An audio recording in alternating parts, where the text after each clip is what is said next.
안녕하세요. 도전하는 지쌤입니다. 25일째 기록입니다.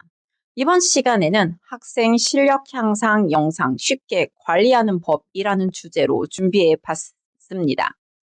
학생들이 지식뿐 아니라 다양한 기능을 배우게 되는 교육 현장에서 배운 기능을 능숙하게 활용하기 위해서는 연습이 필요합니다. 그런데 저에게 하나의 고민이 생겼습니다. 동영상으로 과제를 제출해야만 하는 상황이 생긴 것이죠.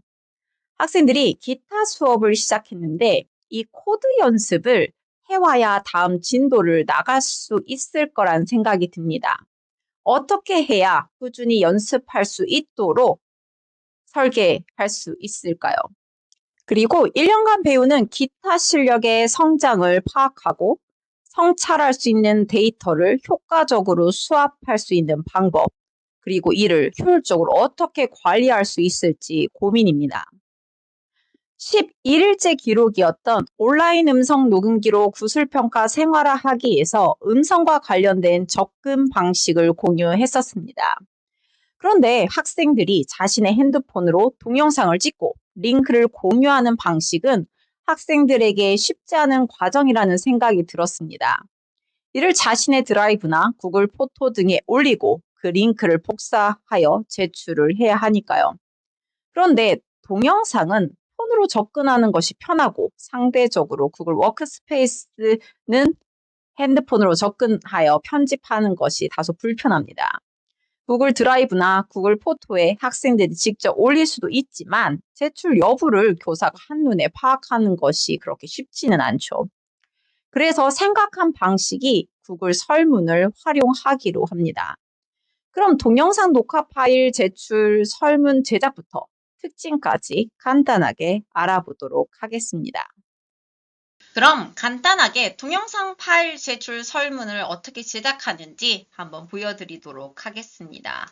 우선 번호를 자, 저 같은 경우에는 좀 더 깔끔하게 드롭다운 형식으로 이 번호를 수합하고요. 선생님들 이 번호 같은 경우에는 이런 학생 명렬표에 있는 이걸 복사해서 이제 가져오시면 됩니다.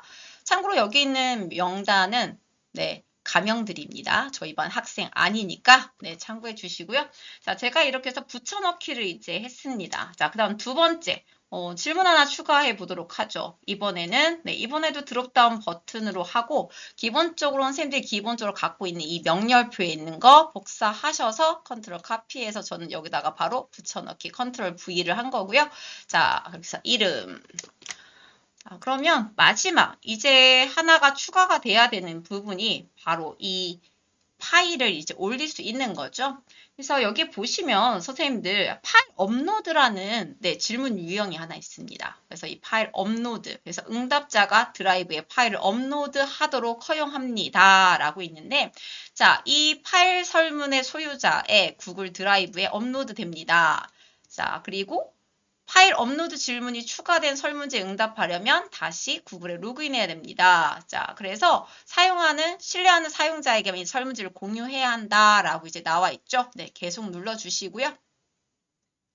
자, 그러면 여기에서 특정 파일 형식만 허용이라고 이거를 선생님들은 클릭하셔도 되고요. 그럼 보면 특정 파일 형식이 동영상이겠죠. 동영상. 그래서 이 동영상만 받겠다라고 하면 이렇게 하면 됩니다.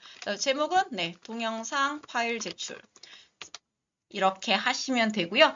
최대 파일 수 같은 경우에는 하나만 받겠다라고 이제 체크를 하셔도 되고, 뭐 5개다 아니면 10개다. 근데 저는 이제 한 번에 하나씩 제출할 수 있게 하나를 하고 있고요.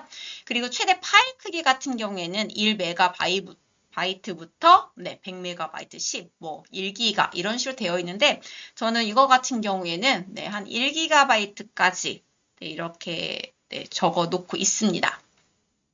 자, 선생님들이 어떤 형식의 파일이나 어떤 거냐에 따라서 이런 거 설정하시면 되고요. 자, 여기 보면 이 설문지 업로드할 수 있는 최대 파일 용량이 1GB입니다. 라고 했는데, 자, 이거 수정해 주시면 됩니다. 여기 질문 보고, 자, 여기 보면 설정이 있죠? 설정이 있는데, 여기 보면 파일 업로드 질문 유형이 들어가면 이렇게 항목이 하나 생깁니다. 모든 업로드 파일의 총 크기자. 그래서 전체 얼마로 할 거냐라고 이제 이야기를 하는 거고요. 저는 이거를 이제 그냥 여유롭게 이제 100GB라고 했는데 선생님들이 이제 갖고 있는 계정의 이 드라이브의 용량에 따라서 선생님들이 이제 이거는 조정하시면 될 것 같습니다. 자, 그리고 이 설정에서 좀 중요한 게 저 같은 경우에는 이 응답자 입력 인증됨. 학교 계정일 경우에는 선생님 인증됨으로 해서 학생들이 반드시 구글에 학교 학생 계정으로 로그인해서 제출할 수 있도록 하는 것이 좋습니다. 왜 이게 좋냐면요. 나중에 이제 그 드라이브에 파일들이 업로드 되잖아요. 이때 이렇게 인증됨으로 이제 뜨면 학생들의 그 파일들이 맨 뒤에 학생들이 제목을 솔직히 잘 안 바꿔서 넣거든요. 그래서 이상한 숫자나 알파벳 형식의 이런 파일들 동영상이 생성이 되는데 이때 학생들이 자신의 이름으로 바꿔서 이 파일을 제출했으면 좋겠죠. 근데 이렇게 인증됨으로 하면 학생들의 그 이메일 계정 그리고 이제 그 학생들의 이름 이런 식으로 해서 그 계정에 대한 정보가 맨 뒤에 붙습니다. 그래서 누가 제출했는지 그거를 이제 다 확인할 수 있기 때문에 저는 이 인증됨 이거를 이제 추천합니다. 그리고 본인이 이걸 제출했는지 안 했는지 솔직히 학생들이 헷갈릴 때가 있거든요. 그래서 저는 이런 거는 그냥 항상 이렇게 하고요. 그리고 이 동영상 파일 제출 설문 같은 경우에는 저는 이제 일주일마다 이 기타 관련해서 영상을 연습해서 매번 올리게 할 거기 때문에 보시면 응답 횟수 1회로 제한을 이제 꺼놨고요. 그리고 제출 후에 응답을 이제 수정할 수 있을지 자, 이 부분은 선생님들이 스스로 판단하시면 됩니다. 저는 굳이 이런 부분은 복잡한 게 아닌 경우에는 이렇게 꺼놓습니다.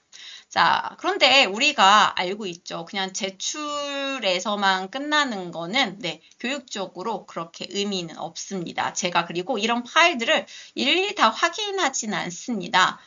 왜냐면 이거는 연습일 뿐이지 실제 수업 시간에 학생들이 하는 걸 보면 이 연습이 어떤 의미를 갖고 있는지 다 확인할 수 있거든요. 자, 그러면 플러스, 선생님들 플러스. 항상 저는 이게 중요하게 생각하는 부분이 자, 이 소감 쓰기랍니다. 성찰. 자, 연습 과정에 대한 성찰. 이런 식으로 해서 한 문장, 성찰 한 문장. 자, 이렇게 해서 학생들이 이 연습했던 과정에 대해서 어떤 의미를 부여하고 성찰할 수 있도록 하면 됩니다. 그래서 이거는 필수가 되겠죠. 자, 이렇게 해서 학생들한테 이 링크를 공유를 하는 겁니다. 그래서 저 같은 경우에는 학급 게시판에 이제 고정으로 해서 이 복사 링크를 학생들한테 공유를 하고 있고요. 학생들은 매번 일주일마다 한 번씩 이 설문에 들어와서 자신이 녹화한 거를 이렇게 제출하게 되는 것이죠. 이렇게 디지털 시대의 변화로 인해 학생의 학습 과정에 대한 데이터가 다양한 종류와 형식으로 발생되며 이를 효과적으로 관리하는 교사의 역량 또한 중요해졌습니다. 선생님들도 동영상 데이터를 통해 학생의 성장을 파악하고 지원할 수 있는 데이터 수집이 필요한 상황이 생기면 한번 적극적으로 도전해 보시기 바랍니다. 작은 도전이 모이면 교육이 바뀝니다. 감사합니다.